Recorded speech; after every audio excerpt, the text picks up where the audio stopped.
जय हिंद प्यारे बच्चों, जेपी क्लास में आपका स्वागत है। आज हम लोग बाबू क्लास 12th के बायोलॉजी का कुछ महत्वपूर्ण सब्जेक्टिव क्वेश्चन पढ़ेंगे जो बोर्ड एग्जाम में कई बार पूछे गए हैं और इस बार भी पूछे जाने की संभावना है। चलिए हम लोग वीडियो की शुरुआत करते हैं और पहला क्वेश्चन देखते हैं। पहला क्वेश्चन क्या कह रहा है बाबू, अपरा क्या है और इसका क्या कार्य है। अपरा यानी उसको इंग्लिश में क्या बोलते हैं बाबू, प्लेसेंटा। देखिए बाबू ध्यान से सुनिएगा, गर्भस्थ शिशु यानी जब शिशु अपने माँ के गर्भ में होता है तो गर्भस्थ शिशु को माता के शरीर से जोड़ने वाला नाल क्या कहलाता है बाबू, अपरा कहलाता है। यानी जब शिशु माँ के गर्भ में होता है तो उसके शरीर को किससे, माँ के गर्भाशय से जोड़ने वाला जो नाल होता है उसी का नाम है बाबू अपरा। समझ में आया कि नहीं बाबू।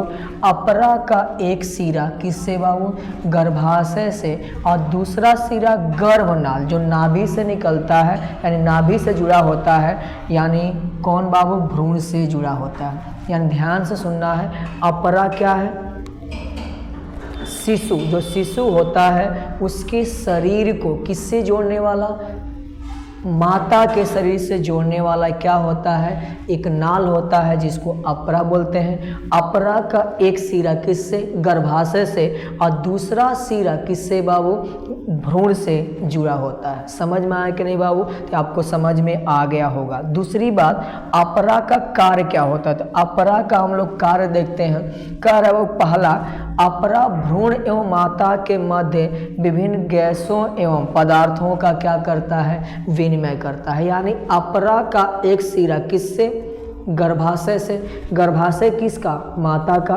दूसरा, इसका दूसरा सिरा कहाँ जुड़ा होता है बाबू, गर्भनाल, यानी गर्भनाल से होते हुए नाभि से जुड़ा होता है। यानी इसका कनेक्शन माता और शिशु के बीच होता है तो उनके बीच क्या करता है, विभिन्न पदार्थों और गैसों का विनिमय करता है। समझ में आया बाबू।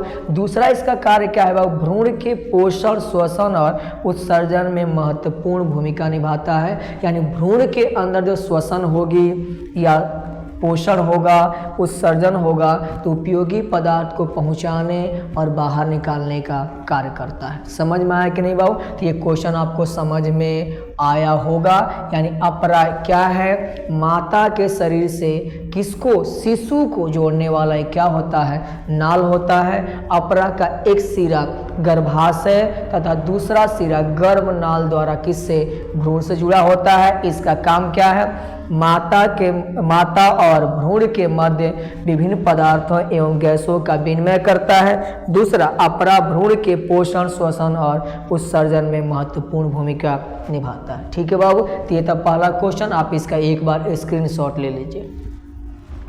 चलिए अब हम लोग क्वेश्चन नंबर 2 देखते हैं। 2 कह रहा है बाबू, सुपोषण तथा शैवाल प्रस्फुटन से आप क्या समझते हैं। सुपोषण तथा शैवाल प्रस्फुटन से क्या समझते हैं, जिसमें पहला हम लोग देखते हैं बाबू सुपोषण। अब ध्यान से देखिएगा बाबू, सुपोषण का मतलब क्या होता है, कई बार एग्जाम में पूछा गया। देखिए कह रहा है कि जलाशय, जलाशय मतलब जहाँ जल स्टोर होता है, कहिएगा जलाशयों में घरेलू एवं औद्योगिक अपशिष्ट, इसके अलावा कृषि उर्वरक, नाइट्रोजन, फास्फोरस के मिलने से पोषक तत्वों की वृद्धि होती है। यानी जब किसी भी जलाशय, जैसे मान लीजिए नदी, तालाब, इनमें किसको गिराया जाता है बाबू, घरेलू एवं कौन, औद्योगिक अपशिष्ट को। इसके अलावा कृषि उर्वरक, इसके अलावा नाइट्रोजन और फास्फोरस के मिलने से उसमें पोषक तत्वों की मात्रा क्या होती है, बढ़ती है। जब जल में कौन बढ़ेगा,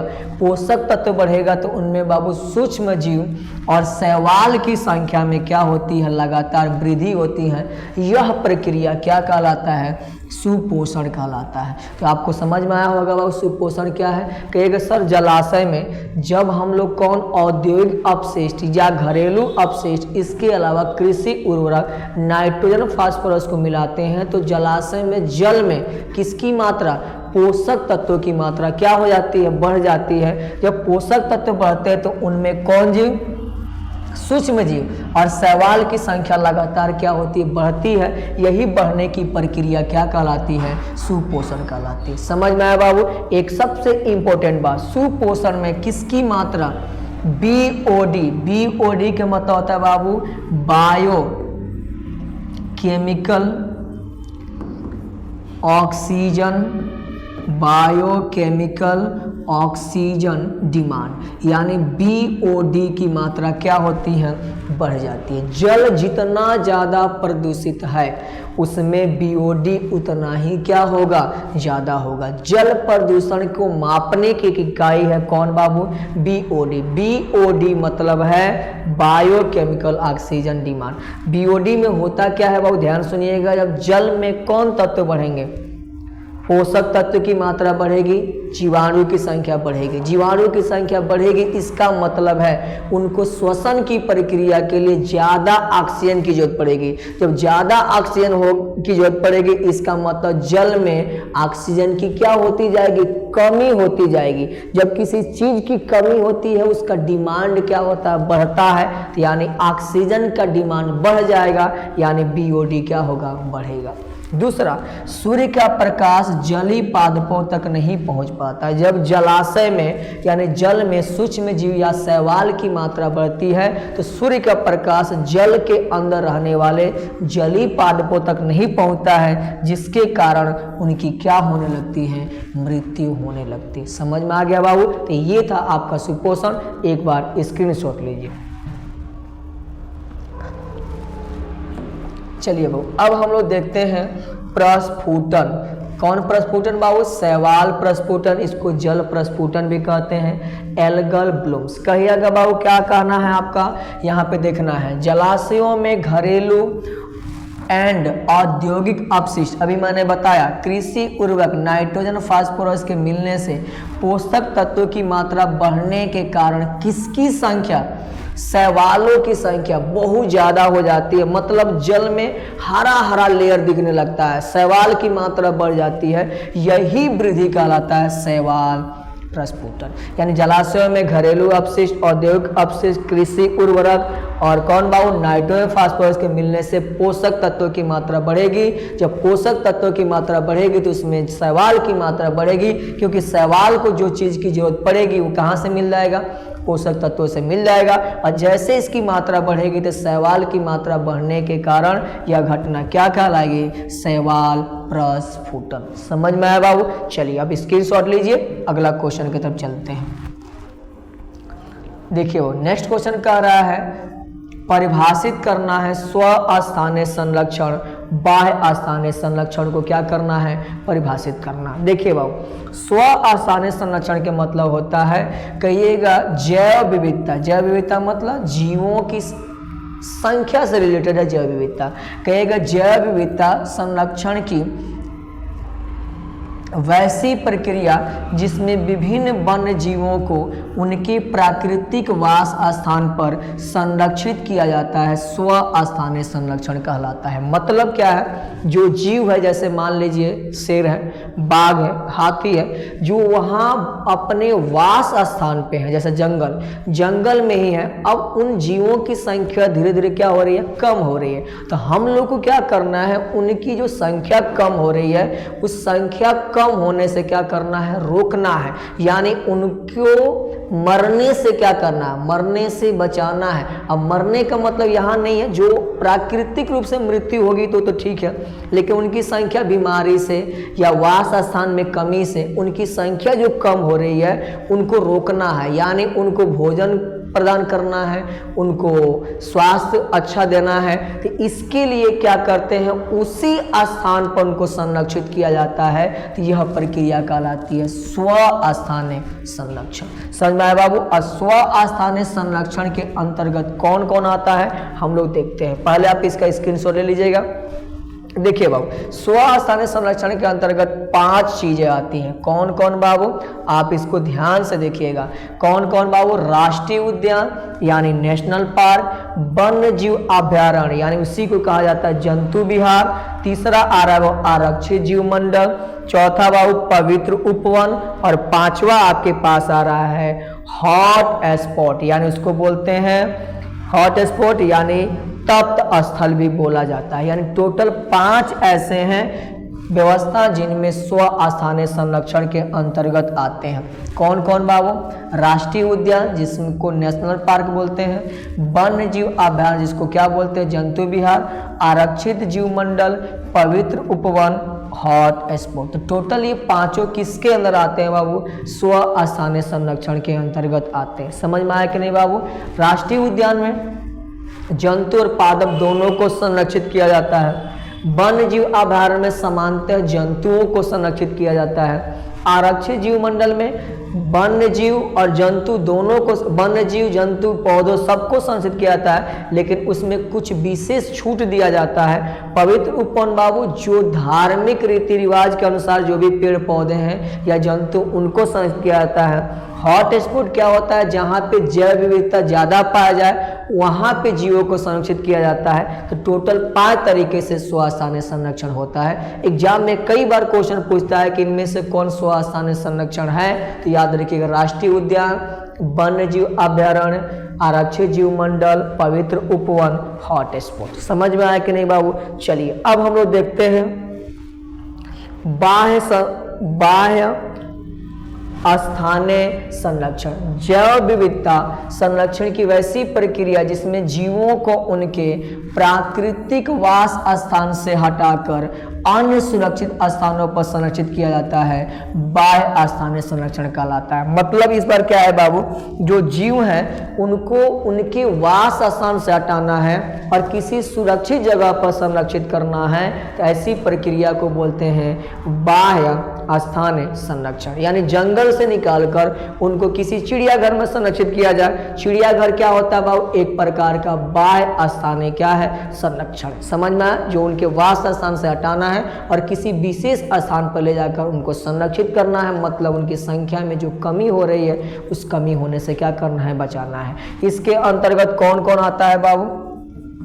इसके अंतर्गत याद रखना है प्राणी उद्यान यानी जूलॉजिकल पार्क। इसके अंतर्गत हम लोग किसको संरक्षित करते हैं?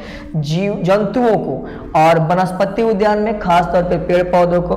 जीन बैंक के मतलब जो जीव चाहे वो जंतु हो चाहे पौधा हो उसकी क्या है? संख्या धीरे धीरे कम हो रही है, तो उनके बाबू जीन को स्टोर किया जाता है, उसको कहा जाता है कौन बैंक बाबू? Gene bank. जल जीवशाला यानी एक्वेरियम, इसमें क्या होता है? वो जलीय जीव को क्या किया जाता है? संरक्षित किया जाता है। क्रियो प्रिजर्वेशन यानी इनके अंदर भी जीन वगैरह इन सबको संरक्षित किया जाता है। तो टोटल कितने बाबू? 5 इसमें भी आते हैं। प्राणी उद्यान, वनस्पति उद्यान, जीन बैंक, जल जीवशाला और क्रियो प्रिजर्वेशन। समझ में आया कि नहीं बाबू? तो ये था बाह्य स्वस्थानीय मतलब उनके वास स्थान पर, बाह्य स्थानीय मतलब उनके वास स्थान से हटाकर किसी सुरक्षित जगह पर संरक्षित करना। समझ में आया बाबू? चलिए अब हम लोग क्वेश्चन नंबर 4 की तरफ चलते हैं। 4 बाबू आपके पास बहुत इंपॉर्टेंट है, आप इसे रट लीजिएगा। एग्जाम में हर साल एक क्वेश्चन आता है, आपसे कहेगा बाबू कि ये जो हमारे पास क्या है? राष्ट्रीय उद्यान है, ये कहाँ है और कौन जीव इनका क्या है बाबू? प्रसिद्ध है। यानी कौन जीव इस नेशनल पार्क में संरक्षित किया जाता है। ठीक है बाबू? देखिए सबसे पहला है बाबू जिम कॉर्बेट। जिम कॉर्बेट कहाँ है बाबू? नैनीताल उत्तराखंड में। और किसको संरक्षित किया जाता है बाबू? बाघ को संरक्षित किया जाता है, याद रहेगा बाबू। दूसरा गिर कहाँ है बाबू? जूनागढ़। कहाँ? गुजरात में। इसमें किसको बाबू? तो याद रखिएगा एशियाई, यहाँ पे लिखा भी है एशियाई शेर। किनको बाबू? एशियाई शेर को संरक्षित किया जाता है। इसी तरीके से दुधवा कहाँ है बाबू? लखीमपुर खीरी यूपी में। यहाँ पे किसको? वो बारहसिंघा यानी बारहसिंघा को यहाँ पे क्या किया जाता है? संरक्षित किया जाता है। इसके अलावा काजीरंगा यानी कहाँ है बाबू? जोरहट। कहाँ? असम में। किसके लिए प्रसिद्ध है बाबू? गेंडा के लिए। कई बार एग्जाम में ऑब्जेक्टिव पूछा गया है कि काजीरंगा किस वन्य जीव संरक्षण के लिए प्रसिद्ध है? गेंडा। हेमिस बाबू कहाँ है? लेह लद्दाख में। किसके लिए प्रसिद्ध है? हिम तेंदुआ के लिए प्रसिद्ध है। हिम तेंदुआ, क्या नाम याद रखिएगा? हिम तेंदुआ के लिए क्या है? प्रसिद्ध है। इसके अलावा अगर बात करें बाबू सुंदरबन कहाँ है बाबू, पश्चिम बंगाल। किसके लिए प्रसिद्ध है, तो याद रखिएगा बंगाल टाइगर। किसके लिए बाबू, बंगाल टाइगर के लिए प्रसिद्ध है। इसके बाद बात करूं बाबू कान्हा। कान्हा कहाँ है, मध्य प्रदेश में है। और इस यहाँ कौन बाबू, बाघ और बाघ एंड किसके लिए, तेंदुआ के लिए क्या है, प्रसिद्ध है। याद रहेगा बाबू, आपको स्थान याद रखना है, साथ साथ उसका वन्य जीव जो फेमस है वहां के लिए उनको भी याद रखना है। मानस कहाँ है बाबू, असम का। किसके लिए, बाघ, जंगली भैंसा और लंगूर के लिए क्या है, प्रसिद्ध है। ठीक है बाबू, तो आप इसका स्क्रीनशॉट लीजिए, फिर हम लोग आगे चलते हैं। देखिए बाबू, इसके बाद मानस के बाद आपको किसको किसको याद रखना है, पेरियार। पेरियार कहाँ है वो, केरल। कहाँ है बाबू, केरल। और ये किसके लिए प्रसिद्ध है, हाथी और बाघ के लिए क्या है, प्रसिद्ध है। अगर मैं बात करूँ बाबू रणथंभौर, कहाँ है बाबू, सवाई माधोपुर। कहाँ बाबू, राजस्थान। किसके लिए प्रसिद्ध है बाबू, बाघ के लिए क्या है, प्रसिद्ध है। वाल्मीकि कहाँ है बाबू, ये बहुत ही इंपॉर्टेंट है, बिहार में पाया जाने वाला एकमात्र राष्ट्रीय उद्यान जिसका नाम है वाल्मीकि राष्ट्रीय उद्यान। कहाँ है, पश्चिम चंपारण बिहार में। किसके लिए प्रसिद्ध है बाबू, बाघ के लिए प्रसिद्ध है। कंचनजंगा कहाँ है, सिक्किम में फेमस है। कौन पांडा, लाल पांडा। लाल पांडा के लिए प्रसिद्ध है कौन बाबू, याद रखिएगा कंचनजंगा। और साथ साथ कौन, तेंदुआ, हिम तेंदुआ के लिए भी क्या है, हिम तेंदुआ के लिए भी क्या है बाबू, प्रसिद्ध है। लास्ट आपके पास घाना कहाँ है बाबू, भरतपुर राजस्थान, जो किस पक्षी के लिए, साइबेरियन। साइबेरियन क्रेन के लिए क्या होता है, प्रसिद्ध होता है। ये था हम लोग के पास कुछ महत्वपूर्ण राष्ट्रीय उद्यान जिनको आपको याद रखना। ठीक है बाबू, स्क्रीनशॉट ले लीजिए, फिर आगे चलते हैं। चलिए, क्वेश्चन नंबर 5 कह रहा है, ध्यान से देखिएगा। हॉट स्पॉट यानी तप्त स्थल क्या है, भारतीय हॉट स्पॉट का नाम लिखिए। देखिए बाबू, हॉट स्पॉट मैंने पहले ही बताया, एक मेगा जैव विविधता वाला। मेगा मतलब जहां बहुत ज्यादा मात्रा में जैव विविधता पाया जाता है, मेगा जैव विविधता वाला क्षेत्र होता है, जिन्हें मनुष्यों के क्रियाकलाप के प्रति अति संवेदनशील घोषित किया गया होता है। मतलब इनमें मनुष्य की कोई भी एक्टिविटी, जैसे घास चराना, घास काटना, पेड़ काटना या जानवरों का शिकार करना, ये सब क्या होती है बाबू, प्रतिबंधित होती हैं। और याद रखना, हॉट स्पॉट किसके अंदर आता है, स्व स्थानीय संरक्षण के अंदर आता है, जिसमें वन्य जीव अत्यधिक संरक्षित होते हैं। तो पूछेगा हॉट स्पॉट क्या है, तो कहिएगा हॉट स्पॉट एक मेगा जैव विविधता वाला क्षेत्र होता है, जिसमें जो भी जीव होते हैं मनुष्यों के क्रियाकलाप के प्रति अति संवेदनशील होते हैं। और किसके अंतर्गत आता है, स्व स्थानीय संरक्षण के अंतर्गत आता है। अब याद रखिएगा, इंडिया में कितने हॉट स्पॉट हैं, 4। एग्जाम में कई बार पूछता है कि हॉट स्पॉट इंडिया में कितने हैं, तो हॉट स्पॉट इंडिया में कितने हैं, 4 है। कौन कौन बाबू, इनको नाम याद रखिएगा। पहला है बाबू पूर्वी हिमालय हॉट स्पॉट। पहला कौन है, पूर्वी हिमालय हॉट स्पॉट। दूसरा आपके पास पश्चिमी घाट हॉट स्पॉट। तीसरा इंडो वर्मा हॉट स्पॉट। चौथा सुडालैंड हॉट स्पॉट। अब ये चारों आपके लिए बहुत इंपॉर्टेंट है, क्योंकि एग्जाम में डायरेक्ट क्वेश्चन आता है कि इनमें से कौन भारत का हॉट स्पॉट है। 4 नाम, कौन कौन, पूर्वी हिमालय, पश्चिमी घाट, इंडो वर्मा और सुडालैंड। हॉट स्पॉट क्षेत्र यानी 2.4 की क्या है बाबू, यानी हॉट स्पॉट कितना है बाबू, टोटल जो क्या है वर्ल्ड में हॉट स्पॉट की एरिया है उसका कितना इंडिया में है, यानी 2.4। वर्ल्ड में 2.4% जगह क्या है हॉट स्पॉट ग्रहण करता है। और इसकी कल्पना किसने किया था, नॉर्मन मायर ने 1988 में किया था। यानी वर्ल्ड की जितनी एरिया है उसका 2.4% जगह कौन ग्रहण करता है, हॉट स्पॉट ग्रहण करता है। और कौन कल्पना किया था, नॉर्मन मायर ने। कब बाबू, 1988 में। तो आप इसका स्क्रीनशॉट लीजिए, अगले क्वेश्चन की तरफ हम लोग चलते हैं। देखिए वो कह रहा है आरक्षित जीव मंडल यानी बायोस्फीयर रिजर्व क्या है, इन्हें कितने जोन में बांटा गया है। देखिएगा, सबसे पहले मैं बताता हूं आरक्षित जो जीव मंडल, मानव और जीव मंडल कार्यक्रम यूनेस्को, एग्जाम में कई बार पूछता है कि यूनेस्को इनमें से किसको क्या करता है, किसको संचालित करता है, तो याद रखिएगा आरक्षित जीव मंडल। और आरक्षित जीव मंडल का अंतर्राष्ट्रीय वैज्ञानिक कार्यक्रम है जिसका मुख्य उद्देश्य मनुष्य एवं पर्यावरण के बीच के संबंध को सुधारना है। यानी किसी एरिया में मनुष्य रह रहे हैं और वहां का जो पर्यावरण है उसके बीच क्या करना, संतुलन स्थापित करना, किसका काम होता है बाबू, आरक्षित जीव मंडल का कार्य होता है। यानी आप ध्यान से सुनिएगा, अगर किसी भी स्थान पे क्या है, मनुष्य है और वहां पे अगर बनाया जा रहा आरक्षित जीव मंडल तो वहां मनुष्य रह सकते हैं, लेकिन कुछ वहां पे प्रतिबंध लगाया जाता है। इस प्रतिबंध के आधार पर उनको 3 क्षेत्रों में क्या किया गया है, बांटा गया है। कितने क्षेत्र बाबू, 3 क्षेत्र में। कौन कौन, आपको नाम याद रखना है। पहला कौन बाबू, केंद्रीय क्षेत्र। केंद्रीय क्षेत्र जो होता है बाबू सबसे अंदर वाला क्षेत्र होता है। यानी सबसे अंदर वाला क्षेत्र कौन कहलाता है बाबू, केंद्रीय क्षेत्र, सेंट्रल जोन। और वहां पे मानव क्रियाकलाप पूर्णतः क्या होता है, वर्जित होता है। यानी जो तीसरा जोन होता है, तीसरा मतलब अंदर से तीसरा, यानी बाहर से 1 2 3, यानी तीसरा जो जोन होता है सबसे सेंटर वाला, वहां पे मानव की कोई क्रियाकलाप नहीं होती है, यानी मानवीय क्रियाकलाप पूर्णतः वर्जित होते हैं। इनको कहा जाता है केंद्रीय क्षेत्र, सेंट्रल जोन।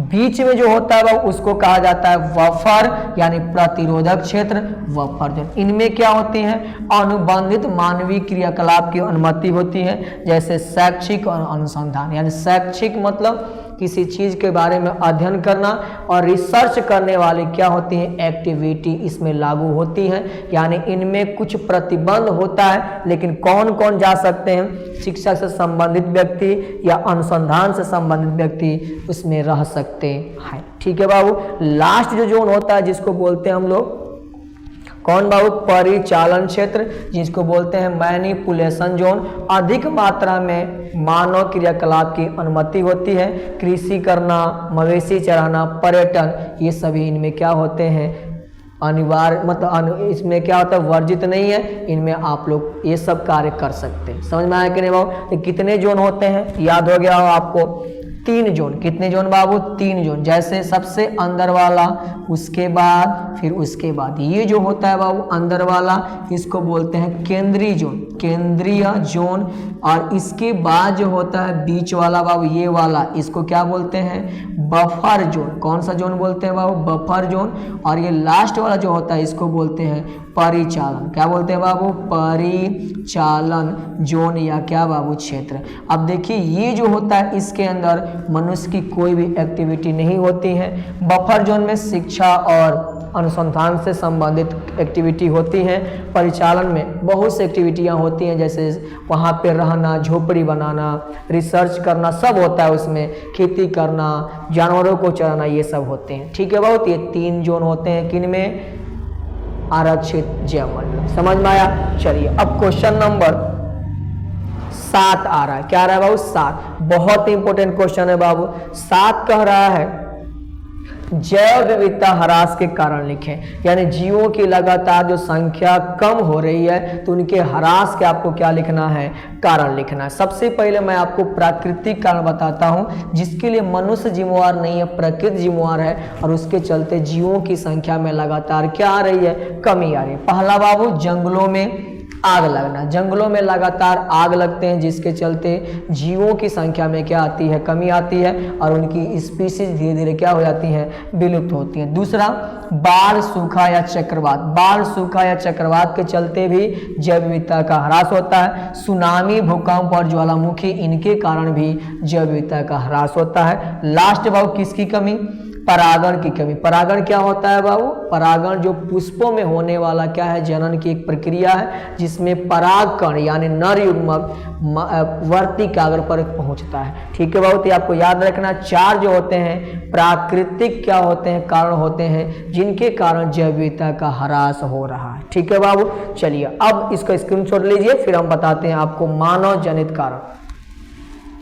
देखिए वो मानव जनित जो कारण है इनमें सबसे पहला आता है आवासीय क्षति, यानी मनुष्य क्या करता है बाबू, लगातार मनुष्य अपनी आवश्यकताओं की पूर्ति के लिए लगातार वृक्षों को क्या कर रहा है, काट रहा है। अब वृक्षों के कटाव के कारण जो भी जीव जंतु हैं जो वृक्षों पर आश्रित, जैसे पक्षी हो गई, तो इनका आवास में क्या आ रहा है, कमी आ रहा है। आवास में कमी आने के कारण जीव क्या हो रहे हैं, धीरे धीरे विलुप्त हो रहे हैं और उनकी मात्रा धीरे धीरे क्या हो रही है, कुछ तो विलुप्त हो गए, कुछ उनकी मात्रा धीरे धीरे क्या हो रही है, कम हो रही है। तो इसको बोलते हैं कौन क्षति बाबू, आवासीय क्षति। अतिदोहन, अतिदोहन के मतलब होता है कि मनुष्य अपने आवश्यकता की पूर्ति के लिए जीवों को अधिक मात्रा में मारता है, यानी भोजन के रूप में या किसी भोजन के रूप में, या कह सकते हैं उनका शिकार करता है, उससे प्रोडक्ट प्राप्त करने के लिए, जैसे छाल हो गया, उनका छाल, कुछ चीज़ें ऐसी हैं जिनका मतलब प्राप्ति करने के लिए मनुष्य ज़्यादा मात्रा में उनका क्या करता है, शिकार करता है। यह प्रक्रिया कहलाती है कौन, अतिदोहन। उसके बाद आता है विदेशी जातियों का आक्रमण, यानी जो कुछ ऐसे जंतु होते हैं, विदेशी का मतलब ये नहीं समझना दूसरे देश का, विदेशी का मतलब जो उस वास स्थान का नहीं है, किसी दूसरे जगह का है। अब दूसरी जगह से जीव क्या होते हैं, भोजन, आवास, जल, इन सब की आवश्यकता की पूर्ति के लिए दूसरे जगह पे जाते हैं। जब कोई जीव बाहर से उस जगह पे आएगा तो बाहर वाला जीव क्या कहलाता है, विदेशी। अब वो जीव आएगा तो यहाँ के रहने वाले जीवों के साथ क्या करेगा, प्रतिस्पर्धा, कंपटीशन करेगा। उस कंपटीशन के कारण कुछ वहाँ के रहने वाले जीवों की संख्या में क्या आती है, कमी आती है। समझ में आया कि नहीं बाबू, क्योंकि उन जीवों को बीच जो हमारे पास भोजन है, उस भोजन के लिए क्या होगा, प्रतिस्पर्धा होगा। चूंकि भोजन जो क्या है, सीमित है, इसलिए उनकी संख्या धीरे धीरे क्या होती जाएगी, कमी होती जाएगी। इसके अलावा कौन है बाबू, प्रदूषण। प्रदूषण समझिए रहे हैं, जितनी मात्रा में जनसंख्या लगातार बढ़ रहा है, मनुष्य अपनी आवश्यकता की पूर्ति करने के लिए जितने भी वाहन का यूज करता है, इसके अलावा कह सकते हैं जितने औद्योगिक क्षेत्र हैं वहाँ से काफ़ी ज़्यादा मात्रा में क्या होती है, प्रदूषण होता है। और लास्ट आपको मालूम है, बढ़ती हुई जनसंख्या। तो ये सब के सब क्या है, मानव जनित कारण है, जिसके चलते जैव विविधता का ह्रास हो रहा है। समझ में आ गया बाबू। चलिए अब क्वेश्चन नंबर 8 की तरफ बढ़ते हैं। 8 कह रहा है वो प्लाज्मिड। प्लाज्मिड बहुत ही इंपॉर्टेंट क्वेश्चन है। वो प्लाज्मिड क्या होता है, देखिएगा ध्यान से। कह रहा है कि जीवाणु कोशिका में गुणसूत्री डीएनए के अतिरिक्त डीएनए वलय उपस्थित होते हैं, जिनमें स्वतंत्र प्रतिकृतिकरण की क्षमता होती है, जो क्या कहलाता है, प्लाज्मिड कहलाता है। अब समझिएगा ध्यान से, जैसे मैंने बताया, मान लीजिए हम लोग के पास क्या है, जीवाणु है। इसके पास बाबू ये जो है मुख्य, ये क्या है बाबू, मुख्य कौन पदार्थ है, गुणसूत्री पदार्थ, मुख्य गुणसूत्रीय क्या है बाबू, पदार्थ। अब इसके अतिरिक्त इनमें अन्य गुणसूत्री पदार्थ भी क्या होते हैं, पाए जाते हैं, जिनमें क्या खासियत होती है बाबू, स्वतः प्रतिकृतिकरण, मतलब उनका फोटो कॉपी करने की क्या होती है, क्षमता पाई जाती है। हूबहू वैसे अन्य डीएनए बनाने की क्षमता पाई जाती है, और यही जो जिनमें क्षमता पाई जाती है यही कहलाते हैं कौन बाबू, प्लाज्मिड। क्या कहलाएंगे सर, प्लाज्मिड। तो प्लाज्मिड क्या है, जीवाणु कोशिका में गुणसूत्री डीएनए के अतिरिक्त डीएनए वाला उपस्थित होते हैं, जिनमें स्वतंत्र प्रतिकृतिकरण की क्षमता होती है, जो प्लाज्मिड कहलाते हैं। समझ में आया बाबू। अब याद रखिएगा, प्लाज्मिड का खोज कौन किया था, विलियम हेज ने। और कहाँ कराने वाले थे बाबू, विलियम हेज और जोशुआ लेडरवर्ग ने किया था। कब किया था बाबू, 1952 ईस्वी में किया था। जैसे ई कोलाई बहुत इंपॉर्टेंट है, ई कोलाई क्या होती है, एक प्रकार के प्लाज्मिड होते हैं। समझ में आया बाबू। चलिए, तो ये आपको समझ में आया होगा कि यानी जीवाणु में मुख्य गुणसूत्री पदार्थ के अतिरिक्त अन्य भी क्या पाए जाते हैं, गुणसूत्री पदार्थ पाए जाते हैं, जिनको हम लोग क्या बोलते हैं, प्लाज्मिड। और प्लाज्मिड में क्या खासियत है, स्वतः प्रतिकृतिकरण, यानी स्वतंत्र रूप से अपनी संख्या क्या करते हैं, बढ़ाते हैं। अगला है बाबू कौन संवाहक, क्लोनिंग संवाहक। वैसे डीएनए अणु जो विजातीय डीएनए अणु को स्वयं में जोड़कर परपोषी माध्यम में क्या होते हैं, स्थानांतरित होते हैं। जैसे मान लीजिए हम लोग के पास क्या है बाबू, इंसुलिन बनाना है। क्या बनाना है बाबू, इंसुलिन हार्मोन बनाना है। अब क्या करेगा, मनुष्य में जो इंसुलिन हार्मोन वाला क्या है डीएनए है उसको काट लिया जाएगा। जैसे मान लीजिए कि ये है इंसुलिन बनाने वाला हार्मोन, समझ में आया। अब देखिए हाँ, इंसुलिन हार्मोन वाला डीएनए अब इसको क्या करेगा, किसी ऐसे क्या करेगा बाबू, किसी ऐसे वाहक में जोड़ेगा कि जो ये क्या कर सकते हैं। 1 मिनट यहाँ थोड़ा सा, चलिए यहाँ पे बता देते हैं कि किसी ऐसे वाहक में जोड़ेगा कि जो इसको ग्रहण करेगा और इनकी क्या करेगा, क्लोनिंग करेगा। मतलब इंसुलिन बनाने वाले जो डीएनए है इनकी संख्या में लगातार क्या करेगा, वृद्धि करेगा। तो जो डीएनए ऐसा कर रहा है वह कहलाता है क्लोनिंग संवाहक। समझ में आया कि नहीं बाबू। यानी मैंने क्या बोला, वैसे डीएनए अणु जो विजातीय डीएनए अणु, यानी ये वाला कैसा है, विजातीय डीएनए अणु, इसको क्या करेगा, अपने अंदर क्या करेगा, अपने अंदर जोड़ेगा और जोड़कर किसमें जाएगा, परपोषी कोशिका। जैसे किसी जीवाणु में जाएगा और परपोषी कोशिका में जाने के बाद इनकी संख्या में लगातार क्या होगी, वृद्धि होगी। तो जिसमें जोड़ा जाता है उसका नाम है क्लोनिंग संवाहक यानी क्लोनिंग वेक्टर। समझ में आया बाबू। चलिए अब क्लोनिंग वेक्टर कौन कौन हो सकते हैं, जैसे कौन बाबू, प्लाज्मिड और बैक्टीरियोफेज। प्लाज्मिड बोलबे कि बाबू ये क्या करता है, स्वतः प्रतिकृति। अब इनका यूज कब किया जाएगा, जब परपोषी कोशिका क्या हो, जीवाणु हो। यानी अगर हमको जीवाणु की कोशिका का यानी डीएनए का प्रतिकृति करना है तो किसका यूज करेंगे, प्लाज्मिड और बैक्टीरियोफेज का। टीआई प्लाज्मिड कब यूज करेंगे, जब परपोषी कोशिका क्या हो, पादप हो। और रिट्रोवायरस कब यूज करेंगे, जब परपोषी कोशिका क्या हो, जंतु हो। तो ये आपको कंसेप्ट क्या रखना है, याद रखना। समझ में आया बाबू। आप इसका स्क्रीनशॉट लीजिए, फिर आगे हम लोग चलते हैं। अब देखिए वो कह रहा है कि प्रतिबंधन एंडोन्यूक्लियस एंजाइम का क्या कीजिए, कुछ नाम आपको लिखना है। जैसे कौन है बाबू, कौन कौन होते हैं, इको R1। आपको क्या पढ़ना है, इसको L नहीं पढ़ना, I नहीं पढ़ना, क्या पढ़ेगा, इको R1, हिंद 3, बैम H1, टैक 1, PST1, हिंद 2।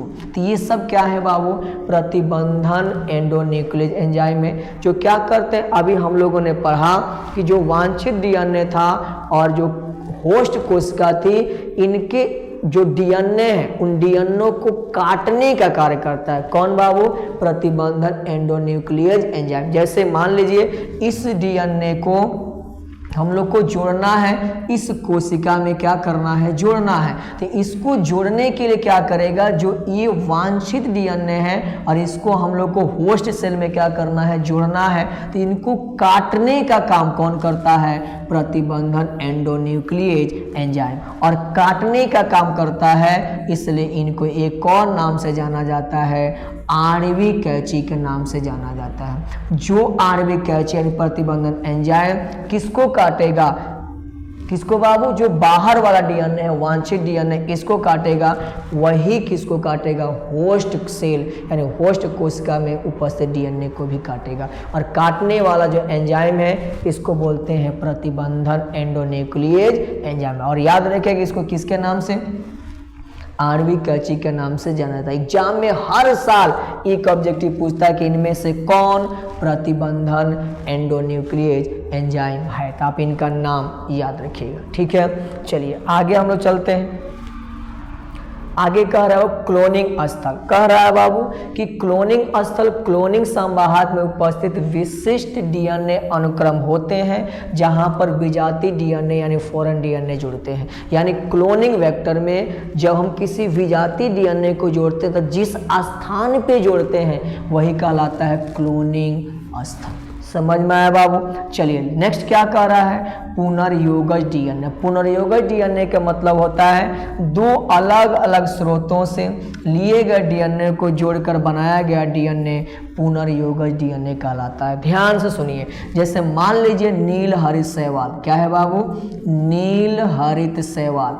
अब नील हरित शैवाल यहाँ पे है और यहाँ पे हम लोग के पास क्या है बाबू, धान है। क्या है, धान। अब देखिएगा नील हरित जो शैवाल होता है इसमें क्या खासियत है, नाइट्रोजन का स्थिरीकरण करता है। मतलब उर्वरक क्षमता बढ़ाता है, क्योंकि नाइट्रोजन का स्थिरीकरण करेगा तो इसका मतलब नाइट्रेट बनाएगा, नाइट्रोजन की यौगिक बनाएगा, जिससे उर्वरक मिलेगा किसको, धान को, और धान क्या करेगा, उसका यूज करके पैदावार बढ़ाएगा। तो यानी हम लोग देखते हैं कि कब होता है, जब नील हरित शैवाल किस खेत में होता है, धान के खेत में। तो वैज्ञानिकों ने क्या सोचा कि हम लोग जो नील हरित शैवाल में ऐसा डीएनए है कि जो क्या करता है बाबू, नाइट्रोजन का स्थिरीकरण करता है, उस डीएनए को काट कर किसमें, धान के डीएनए में क्या कर दिया जाना, समाहित करना। यानी इस डीएनए को काटकर धान के डीएनए में क्या करना, जोड़ना। और जब जोड़ेगा ना बाबू, तो जो डीएनए मिलेगा किसका किसका, नील हरित शैवाल का और किसका, धान का, तो वह डीएनए कहलाएगा पुनर्योगज डीएनए। क्या कहलाएगा बाबू, पुनर्योगज डीएनए। ये डीएनए क्या कहलाएगा, वांछित डीएनए। ये क्या है हम लोग के पास, होस्ट की तरह काम करेगा। इसी के अंदर हम लोग क्या करेंगे, जोड़ेंगे। अब देखिए, जब ये जो डीएनए मिल गया पुनर्योगज डीएनए, अब इसको काटने के लिए, यानी नील हरित शैवाल वाला डीएनए और धान का डीएनए काटने के लिए जिस एंजाइम का यूज करेगा, अभी हम लोगों ने पढ़ा प्रतिबंधन एंडोन्यूक्लियेज एंजाइम। समझ में आया कि नहीं बाबू, ये आपको हमेशा याद रखना। यानी दो अलग अलग स्रोतों से प्राप्त डीएनए, जैसे नील हरित शैवाल और कौन, धान, दोनों को डीएनए जोड़ेंगे, जो डीएनए मिलेगा उसको बोलेंगे पुनर्योगज। जो दोनों को डीएनए को काटेगा, प्रतिबंधन एंडोन्यूक्लियेज एंजाइम। जो दोनों को जोड़ेगा, तो जोड़ने वाला याद रखिएगा हमेशा होता है लाइगेज एंजाइम। कौन बाबू, क्या इतनी बात आपको समझ में आई कि नहीं आई? देखिए बाबू, नील हरित शैवाल इसका डीएनए कहलाएगा कौन बाबू, वांछित या फॉरेन डीएनए। जिसमें जोड़ेंगे वो क्या कहलाएगा, होस्ट। क्या कहलाएगा सर, होस्ट डीएनए। अब देखिए, इन दोनों डीएनए को जोड़ना है तो इसके पहले क्या करना पड़ेगा, काटना पड़ेगा। अब इसका डीएनए जो एंजाइम काटेगा वही इसका काटेगा, तो काटने वाला कहलाता है प्रतिबंधन एंडोन्यूक्लियेज एंजाइम, यानी आणविक कैंची। दोनों को जोड़ेगा फिर से, तब मिलेगा कौन, पुनर्योगज। और कौन एंजाइम जोड़ेगा, लाइगेज। फिर इसको हम लोग कहाँ भेज देंगे बाबू, जिसमें जोड़ रहा है वही तो कहलाता है क्लोनिंग संवाहक। जिसमें जोड़ेंगे वही कहला, जिसमें जोड़ लेंगे उसके बाद जिस माध्यम में रखकर इनकी संख्या लगातार क्या करेंगे, वृद्धि करेंगे हम लोग। समझ में आया कि नहीं बाबू? चलिए अब हम लोग देखते हैं नेक्स्ट कह रहा है बाबू जीन मैनिपुलेशन। जीन मैनिपुलेशन का मतलब होता है अनुवांशिक पदार्थ की संरचना में आवश्यकता अनुसार फेर बदल करना।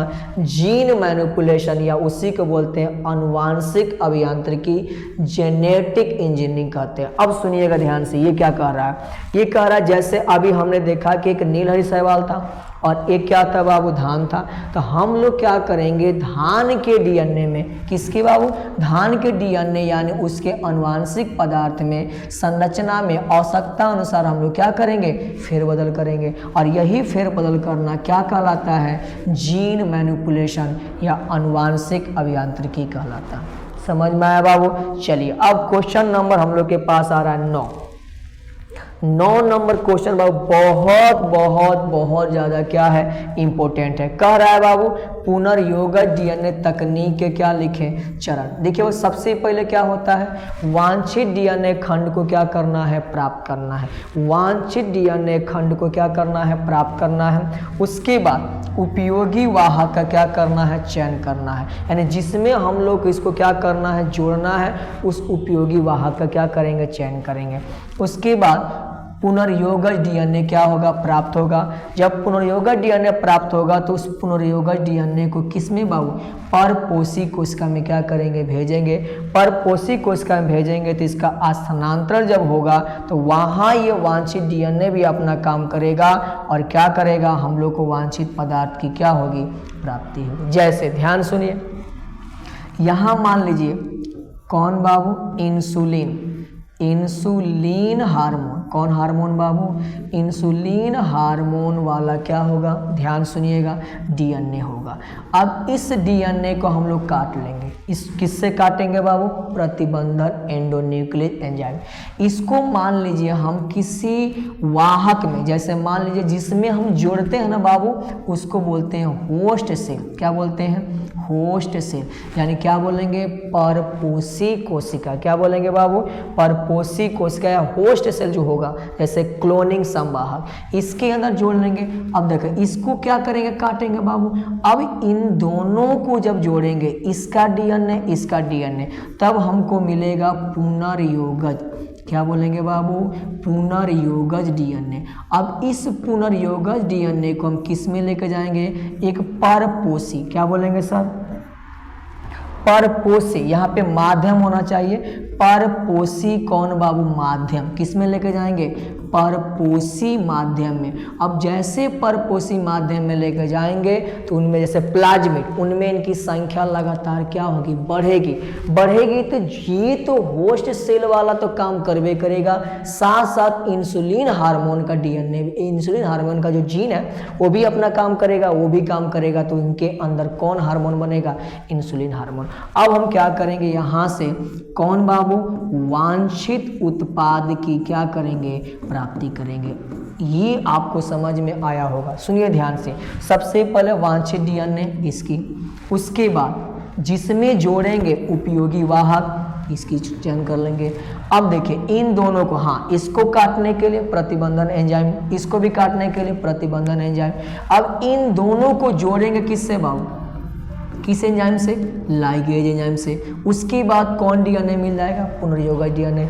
इस पुनर्योगज डीएनए को किस में लेकर जाएंगे? परपोषी माध्यम में। अब ये परपोषी माध्यम में जाएगा अपनी संख्या। परपोषी माध्यम कौन होना चाहिए? जिसमें स्वतः प्रतिकृतिकरण होता हो।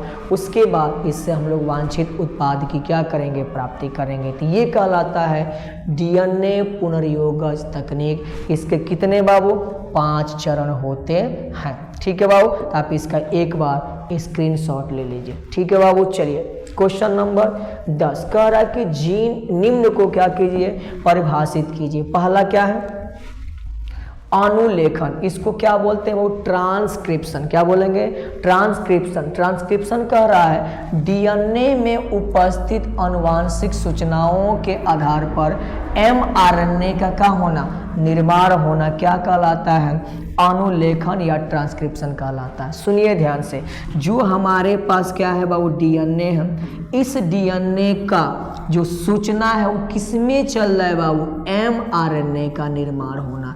यानी डीएनए से मैसेंजर संदेशवाहक आरएनए का क्या होना? निर्माण होना कहलाता है अनुलेखन। याद रखिए, बहुत बहुत ज़्यादा क्या है? इंपॉर्टेंट है। डीएनए के अंदर जो आनुवांशिक सूचना है इसका किसमें जाना? एमआरएनए में जाना। यानी एमआरएनए का निर्माण होना क्या कहलाएगा? अनुलेखन। यानी क्या बोलेंगे? ट्रांसक्रिप्शन। समझ में आया बाबू? चलिए अब ये इसका स्क्रीनशॉट ले लीजिए, फिर आगे हम लोग बात करते हैं। देखिए बाबू अगला क्या कह रहा है? अनुवादन। अनुवादन कह रहा है बाबू कि अब तो डीएनए से क्या बन गया? डीएनए से बन गया बाबू एमआरएनए। अब एमआरएनए में उपस्थित जो आनुवांशिक सूचना है उसके आधार पर क्या बनाना? प्रोटीन का संश्लेषण होने की प्रक्रिया क्या कहलाती है? अनुवादन या ट्रांसलेशन कहलाती है। यानी एमआरएनए से क्या बनना बाबू? मालूम है आपको क्या बनना? प्रोटीन बनना। ये कहलाता है अनुवादन। अनुवादन। और इसके पहले हम लोगों ने पढ़ा डीएनए से क्या बनना? एमआरएनए बनना। क्या कहलाता था? अनुलेखन। इंग्लिश याद रखिएगा, ट्रांसक्रिप्शन, ट्रांसलेशन। दोनों समझ में आया? डीएनए से आनुवांशिक सूचना के आधार पे क्या बना? एमआरएनए। और एमआरएनए से क्या बना? प्रोटीन। ये कहलाता अनुवादन, यह कहलाता है अनुलेखन। समझ में आया बाबू? तो स्क्रीनशॉट लीजिए, फिर आगे हम लोग चलते हैं। चलिए अब कह रहा है बाबू द्विगुणन यानी रेप्लिकेशन। ये बहुत आसान है, डीएनए की प्रतिकृति बनने की प्रक्रिया, मतलब डीएनए से ही डीएनए बनना क्या कहलाता है, रेप्लिकेशन। कौन सा एंजाइम का यूज किया जाता है, डीएनए पॉलीमरेज। क्या बाबू, डीएनए पॉलीमरेज एंजाइम का उपयोग किया जाता है। यानी डीएनए से क्या बनना बाबू, डीएनए यानी इसकी क्या होना, प्रतिकृति, मतलब ऐसे ही डीएनए बनना कहलाता है द्विगुणन या इसको बोलते हैं रेप्लिकेशन। स्क्रीनशॉट लीजिए। देखिए नेक्स्ट क्या है आपके पास, कह रहा है बाबू रिवर्स ट्रांसक्रिप्शन। अब कह रहा है बाबू बहुत ऐसे जीव होते हैं जिनमें आरएनए किसकी तरह काम करता है, आनुवांशिक पदार्थ की तरह, यानी उनमें क्या नहीं पाया जाता, डीएनए नहीं पाया जाता है। तो हम लोग क्या करते हैं, डीएनए आरएनए से पहले क्या बनाते हैं, डीएनए। आरएनए से डीएनए बनाने की जो प्रक्रिया है उसका नाम है रिवर्स अनुलेखन। और कौन सा डीएनए मिलता है, कॉम्प्लीमेंट डीएनए, सी डीएनए की क्या होती है, प्राप्ति होती है। यानी क्या समझे आप लोग बाबू, देखिए ध्यान से। ये कहता है कि मान लीजिए आरएनए है, अब आरएनए से हम लोग क्या बना रहे हैं, डीएनए बना रहे हैं। तो आरएनए से डीएनए बनना ही कहलाता है रिवर्स ट्रांसक्रिप्शन। क्या नाम है बाबू, रिवर्स ट्रांसक्रिप्शन। खास तौर पे किन में होता है, टीएमवी। क्या याद रखिएगा, टोबैको मोज़ेक वायरस, एचआईवी यानी ह्यूमन इम्यूनो कौन बाबू, वायरस। यानी याद रखिएगा इनके अंदर क्या होती हैं, जो जीवाणु होते हैं, ये क्या है, टीएमवी, ये वायरस है, ये भी क्या है, वायरस, जीवाणु नहीं है, वायरस है। इनमें क्या होते हैं बाबू, अनुवांशिक पदार्थ, डीएनए नहीं, क्या पाता, आरएनए। तो आरएनए से हम लोग क्या बनाते हैं, डीएनए। यही बनाने की प्रक्रिया कहलाती है रिवर्स ट्रांसक्रिप्शन। समझ में आया बाबू। एक बात थोड़ा ध्यान से देखिए, हम आपको समझा रहे हैं। सबसे पहले याद रखना है, ये प्रोसेस का नाम याद रखना, क्योंकि एग्जाम में प्रोसेस से पूछा जाता है। डीएनए क्या है बाबू, डीएनए। डीएनए से क्या बना बाबू, डीएनए से बना एमआरएनए। क्या बना, एमआरएनए। तो डीएनए से अगर एमआरएनए बनता है तो इसको बोलते हैं अनुलेखन। अनुलेखन याद रहेगा, इंग्लिश में बाबू ट्रांसक्रिप्शन। अब देखिए, अब इससे क्या बनेगा बाबू, प्रोटीन। क्या बनेगा, प्रोटीन बनेगा। अब प्रोटीन बनना क्या कहलाता है बाबू, अनुवादन। क्या कहलाता है, अनुवादन। और इसको क्या बोलते हैं इंग्लिश में, ट्रांसलेशन। क्या बोलिएगा बाबू, ट्रांसलेशन। अब दो समझ में आ गया। अगर मान लीजिए जिसमें क्या नहीं पाया जाए, डीएनए नहीं पाया जाए, तो एमआरएनए से फिर क्या बनता है, जिसमें एमआरएनए या आरएनए पाया जाएगा, उनसे अगर डीएनए बनाएंगे तो इसका उल्टा हो जाएगा। डीएनए से एमआरएनए बनना अनुलेखन, इसका उल्टा हो जाएगा तो इसको बोलेंगे रिवर्स। क्या बोलेंगे बाबू, रिवर्स अनुलेखन, जिसको इंग्लिश में क्या बोलेंगे, रिवर्स कौन बाबू, ट्रांसक्रिप्शन। समझ में आया बाबू। और एक और टॉपिक मैंने बताया, अगर डीएनए से ही क्या बन रहा है, डीएनए, तो इसको बोलते हैं रेप्लिकेशन या द्विगुणन। समझ में आया कि नहीं बाबू, द्विगुणन यानी रेप्लिकेशन। तो ये था हम लोग का बाबू आज का महत्वपूर्ण 10 क्वेश्चन। उम्मीद है आपको ये सभी क्वेश्चन समझ में आए होंगे। अगर आपको क्वेश्चन समझ में आए होंगे, वीडियो पसंद आया होगा, तो कृपया चैनल को सब्सक्राइब कीजिएगा और वीडियो को लाइक और शेयर कीजिएगा। जय हिंद।